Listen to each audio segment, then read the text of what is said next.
and they are often unfairly anti-Tesla. Hello, do you hate Tesla? And have you ever wondered who hates Tesla the most and what are the reasons? Well, see if you agree with my conclusions. I'm starting in 5th and working my way down to number 1 to find out who is the biggest hater of Tesla.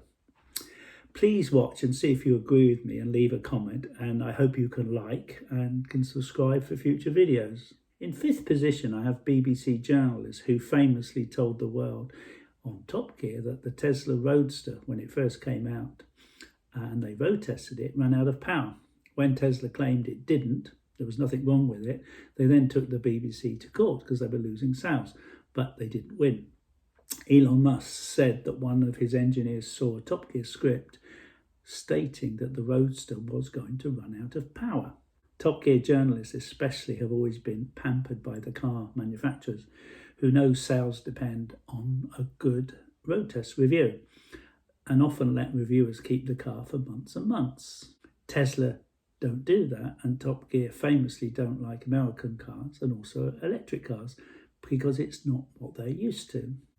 The journalists have made friends with many car makers over the years and have done financially very well. And towards the end of Top Gear, they weren't even interested reviewing cars that most of us could afford, and mostly reviewed very fast and exclusive, expensive cars. I was a fan years ago. It was a very popular program watched by millions of people. In 4th position is the media, newspapers, magazines and TV, because Tesla don't advertise unlike the majority of car makers who spend millions and billions on advertising. And often, as Sam Alexander in this excellent YouTube channel calls out, have paid promotion pages heavily disguised as journalist-created news stories and are often anti-Tesla, distorting facts. Without any doubt that the mainstream media is lying to you about Tesla and electric vehicles, this article is even more proof that they are. It's coming from Hot Cars and it's titled 10 Brutal Truths About Owning Electric Cars Buyers Aren't Prepared to Hear. Electric cars are undoubtedly popular, but all buyers should know these facts before jumping on the EV bandwagon. And I've covered Hot Cars quite a few times before. If Tesla did advertise, they would get more favourable reports. And Elon Musk has said recently that they are thinking of advertising, something they've never done before.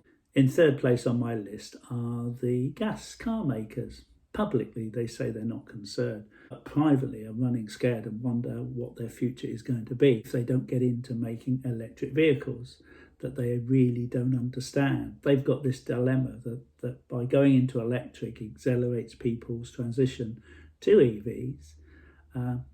And so they're worried, very, very worried. For 100 years, they've been making petrol and diesel engines, and they don't understand batteries as well as they do engines.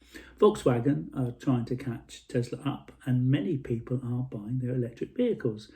Jaguar built their first electric car 4 years ago, and they've done nothing since. Hyundai, because that's how we say it now, we used to say Hyundai, but due to their advertising campaign, we all now know it's Hyundai. And Kia are very popular, reasonably priced, unlike Mercedes, BMW. Biggest sin is just being ugly. I promise. That's the worst thing about this car. It is expensive too. It's $85,000. So that's where you start to get into the luxury price range and you really start to think about what exactly am I paying for here? But as far as fun... And many brands obsessed with building very big SUVs that are too big for most of our roads here. These are terrible. The Chinese makers are on their way, and of course the European Tesla Model 3 and Y comes from China, and the build quality has improved and is as good, if not better, than any other car.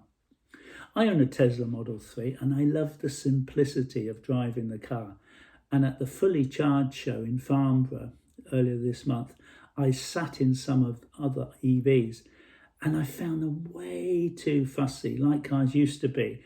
And I do love the simplicity of the Tesla steering wheel and the touchscreen. It's very hard to go back to another car, and I've been driving all my life. So in 2nd place, hating Tesla are car dealers. I didn't think at first had a huge amount of power, as they can't give millions of people misinformation in print or on the screen. But on a one-to-one basis, their effect could be even greater. Dealership salesmen hate their own EVs and try to steer customers towards a traditional gas engine car, as they make much more money servicing them than if they just sell an electric car, who has very little servicing to do with a battery as an engine. And my Tesla battery is guaranteed for 8 years, and many other EVs are very similar to that. Okay, so who's number one in hating Tesla? What do you think? Well, I think it's the oil companies are my number one, because Tesla have accelerated their transition from gas to electric. The oil companies have the most to lose.